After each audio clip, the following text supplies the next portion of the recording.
As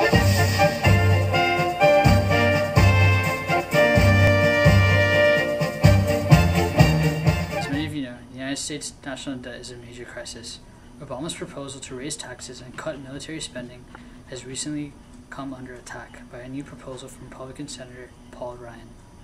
Paul Ryan proposes a new set of tax cuts aimed at reviving American business. Agree with that. Medicare right now has a $38 trillion unfunded liability. That's $38 trillion in empty promises to my parents' generation, our kids' generation. Medicaid's growing at 21% this year. It's suffocating states' budgets. It's adding trillions in obligations that we have no means to pay for it. Now, He's also proposed scrapping government health care for the elderly, for a voucher system. We have two economic experts here with us today, Dr. Clark from Harvard Business School and Dr. Rye from Stanford Business School. What can you tell us about Obama's plan, and more importantly, why are the critics so against it? Well, Obama is proposing a tax increase of $1 trillion. Yeah, well, Obama's plan is not just tax increases, it's also cutting away from government spending. Well, the goal is to reduce the national deficit by $4 trillion in 12 years. Okay, so what can you tell me about the proposed Republican plan?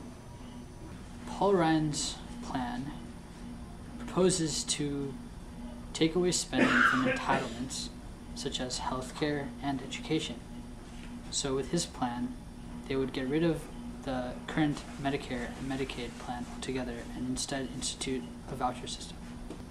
He proposes a voucher system to offset the cost of Medicare. The problem with this is that the value of the voucher will not rise as fast as the cost of the medical bills. So eventually, the elderly and those under this sort of plan will have to pay for this medical bill out of their pocket. Well, gentlemen, thank you for your time. We will be back after these messages.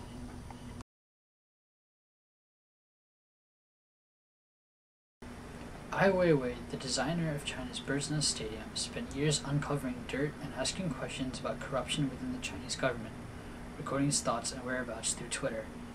After prosecution and getting assaulted last year, Weiwei was arrested on April 3rd. I followed Ai Weiwei on Twitter every day, following what he uncovered.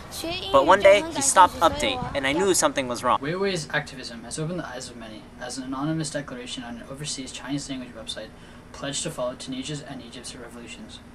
People are starting to realize that China can make people suddenly disappear, and that perhaps it's time for a new era to begin.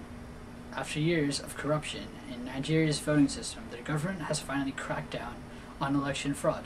Before, it used to be really hard to live with the current voting system because no one was sure what to believe. I mean, the politicians would put fake names on the ballots, even dead musicians. It just wasn't right. Now, with the new voting system, fraud has been reduced with a mix of high-tech and low-tech. All the voters were fingerprinted and screened to stop duplication.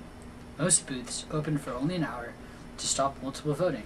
Electoral officials tallied the results in front of voters to prevent any miscounting. The government spent $580 million in making sure these elections were fair. It was really interesting with all the new machines to help voting. I feel a lot more comfortable now with the results. On April 16th, the incumbent president, Goodluck Jonathan, was voted back into power.